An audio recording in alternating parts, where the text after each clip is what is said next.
But when a prayerful leader stands, ప్రార్థించే దైవజనుడు నిలువబడినప్పుడు, out of the hands of Apostle Paul, God has done wonderful things through his hands.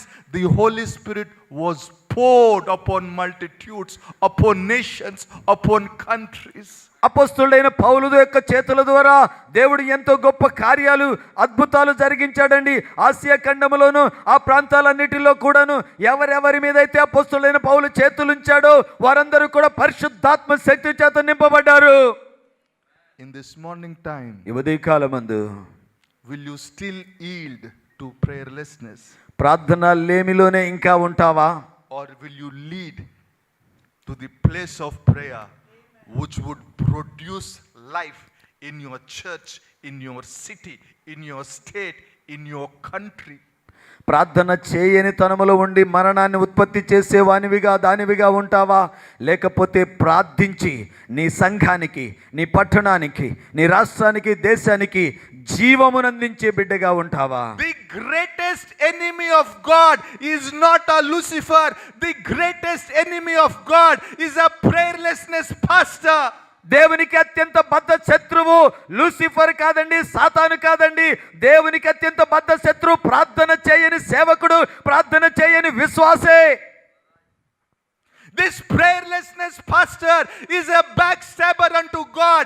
Is a backstabber unto God. He is in a backstabber unto God. ప్రార్థన చేయని సేవకుడు, ప్రార్థన చేయని విశ్వాసి ఎలాంటి వాడయ్యా అంటే దేవునికి వెన్నుపోటు పొడిచేవాడు, దేవునికి వెన్నుపోటు పొడిచేవాడు, దేవునికి వెన్నుపోటు పొడిచేవాడు. At one side he would penetrated a knife in the heart of God with his prayerlessness, and he would cover a blanket of religion on the bleeding heart of God, but does the work of God. One side the heart of God is bleeding because of the wound which the prayerlessness pastor has reasoned.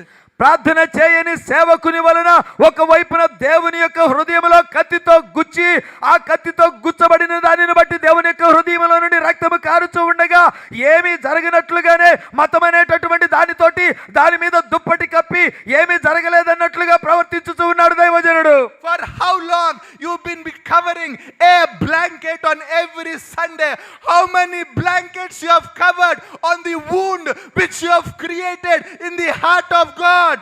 నీవు ప్రార్థన చేయని తనముతో దేవుని హృదయంలో కత్తులు గుచ్చుతూ ప్రతి ఆదివారము దుప్పటి కప్పుకుంటూ, అలాగే ఎన్ని ఆదివారాలు ఎన్ని దుప్పట్లు నువ్వు కప్పుకుంటూ వస్తూ ఉన్నావు నీ ప్రార్థనలేమితోటి? The demons get motivated by seeing your prayerlessness life. నీ ప్రార్థన చేయని జీవితాన్ని చూసి దెయ్యాలు ప్రోత్సహించబడుతున్నాయండి.